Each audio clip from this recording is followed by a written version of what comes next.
Do you and Warren McClendon wear the same camo Crocs, or you?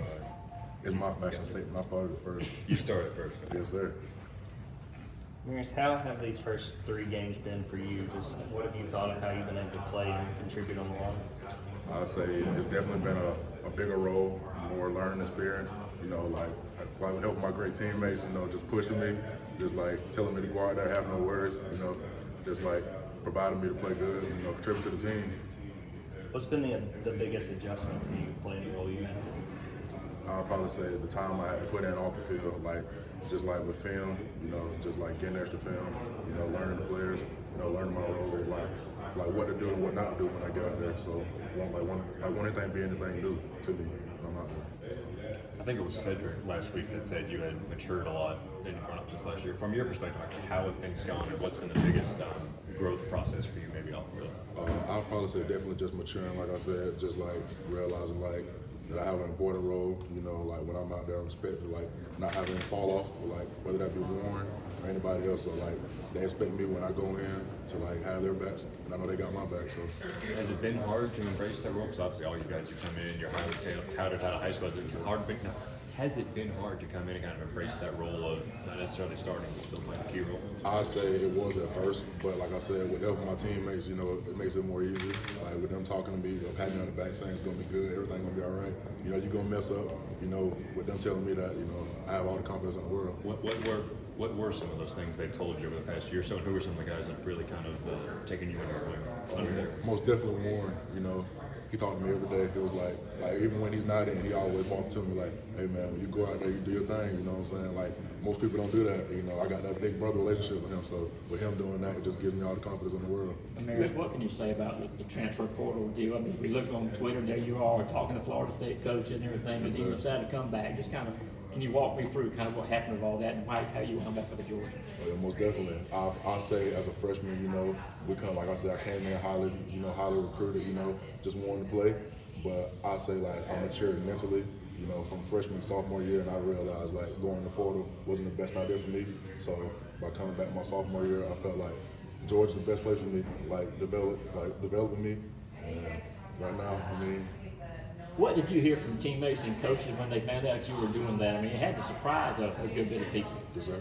I mean, it was more of like, we're gonna give you your time, you know, like we don't want to force anything on you, but like we want you here still. So that was definitely important. And then like I went and experienced the portal, you know, it's not nothing like Georgia, so I came back. Obviously, there were two established tackles, you know, coming back.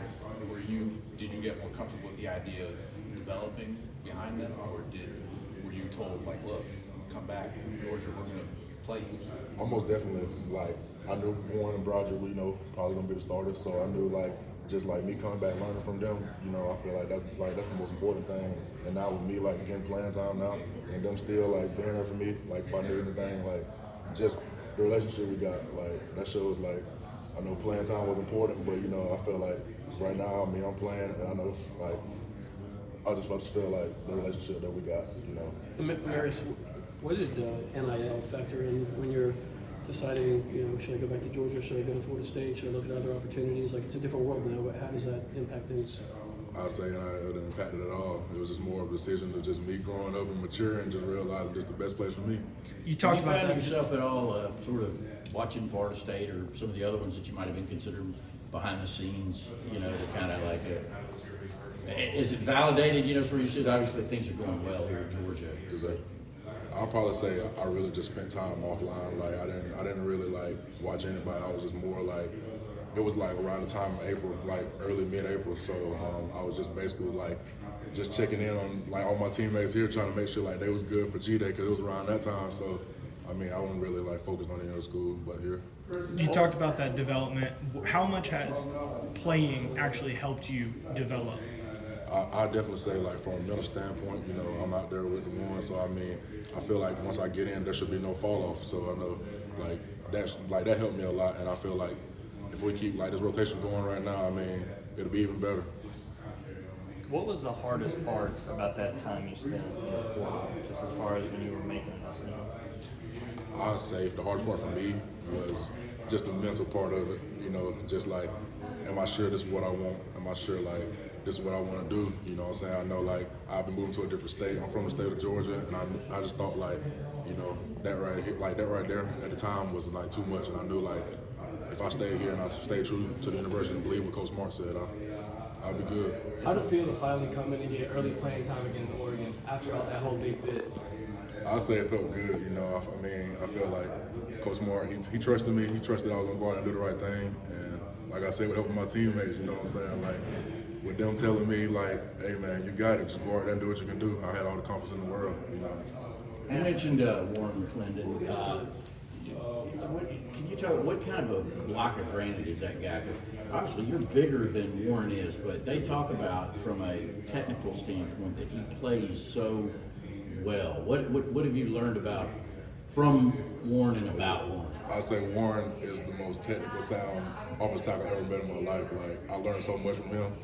Like you said, I may be bigger than him, but you know, I watch his game more than like anybody ever know. Like I watch him. I ask him for tips. Like what can I do to get better? We'll sit down in the film room together. We'll go over everything. Like from pass sets to run blocking. Like I model my game after him more. So I say like with him like being there, that big brother role, you know, he just taking me on his wing, showing me like this is what we do, this is how you do it, you know, this is what you can get better. You know, we just had a relationship, so that's a good thing. Go back to your days at Blickman County. What did you learn from Coach Lassiter under him in 4 years there?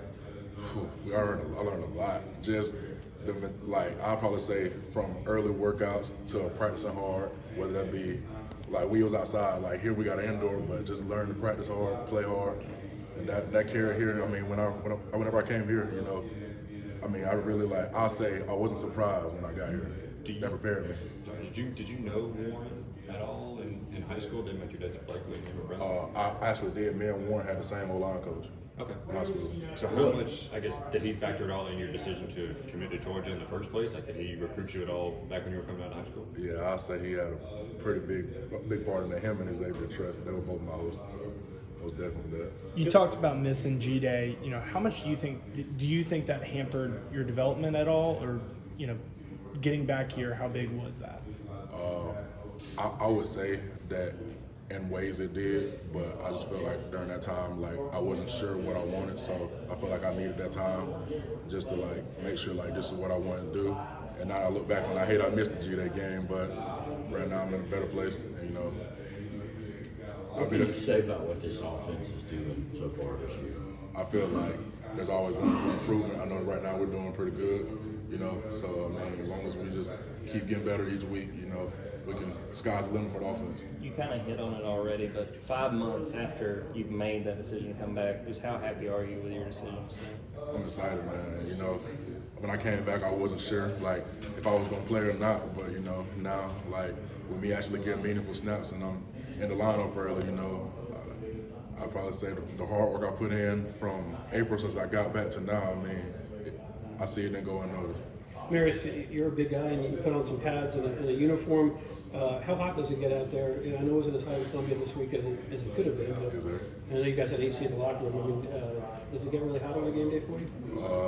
I feel like hot is like mental stage, you know. I feel like we practicing. I feel like our practice is hotter than the games, and I feel like our practice are harder than the games. You know what I'm saying? Like, cause Monday through Thursday we're grinding. You know what I'm saying? Like Coach Moore put us in the best situation for games. You know what I'm saying? So like, I feel like as long as we like abide by what he's doing, you know, we'll go by like the practice. I feel like we'll be good in the games. You know.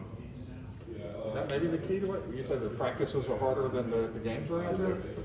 Oh yeah, most definitely. I say like our Tuesday, Wednesday practices are tough. Like he puts us in a hard environment for a reason. So like in the game, it won't be as hard for us. So. When you talk about the offense clicking, what stands out to you about how y'all play through 3 games? And what's I mean, it seems like kind of everything is working at this point, but oh yeah, is it about being so versatile and that y'all can do so much? I say like what y'all don't see is the connection that we have with each other. Like we just love each other, you know. Like I mean, y'all see us fist bumping each other on the field and stuff, but like y'all don't see when we're in the locker room. Like we loving on each other. Like we guys, like we love each other. Like I just feel like. Say for instance, like I'm on the field, like I know Warren got my back. I know like if I do something wrong, he gonna get on me because it's like that's what I want him to do. And like I just feel like that connection we have with each other, it like goes a long way on the field and off the field. Can you talk a little bit about your relationship with Darnell Washington? He's one of our most physical blocking tight ends. You're a great blocking offensive lineman. Do y'all like share tips and stuff like that? Oh yeah, that's my boy. You know, me and Darnell were roommates last year, so you know we talked a lot. We watched film together. You know, I play beside him a lot, so like I'll probably say the communication we have on the field is elite. As a tackle, what is the dynamic like with all those receivers and tight ends y'all have blocking on the perimeter? And how much does it help you guys out to have those guys that can block in space and do what they do? I feel like it's very important. I know like there's a lot of communication because like when the center makes his point, I have to communicate down the line to the tight ends. He got to communicate to the receivers, let them know what we're doing. So I feel like I said, it's the connection part again, going back to like we can talk to each other. Like he can have my back, and I'm gonna tell him what he's gonna do, and I can have his back, tell him what I gotta do. Is it hard to get those communications all the way out to those guys like AD and Ladd that are lined up on the outside, or what's the system? I feel like it's like the O-line, we work as a piece, and the receivers, you know, hit them, and the quarterbacks are more like vocal with each other. So we communicate with the tight ends communicate with us. Let's take 2 more questions. Has the combo block ever been easier when you're working with Darnell? You just have that much size moving guys? Oh yeah, most definitely. Yeah, he's a freak. Michael Williams, what's it like going against him in practice? I mean, he's crazy, clearly affecting the game early on. Yeah, he's a good player, real good player. He's young right now. He's getting a lot of reps. So I feel like as long as he like keeps doing what he's doing, he's gonna be a great player for us. Appreciate you.